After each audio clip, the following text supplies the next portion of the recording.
আরে দাদা, আপনার ছেলে সরকারি চাকরি করে, এর থেকে বেশি কি আর চাই?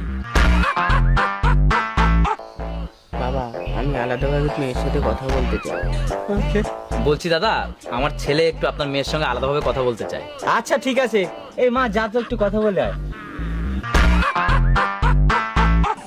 যা তাহলে কথা বলে আয়। A few moments later. দিদি, দিদি তুমি এই বিয়েতে না করে দাও। আমি একটা মেয়েকে খুব ভালোবাসি।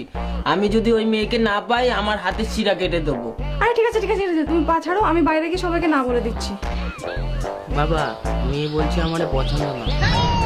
না বাবা, আমি ওই ছেলেকেই বিয়ে করবো। ওই ছেলেকে যদি বিয়ে না করতে পারি তাহলে আমি আমার হাতে শিরা কেটে ফেলবো।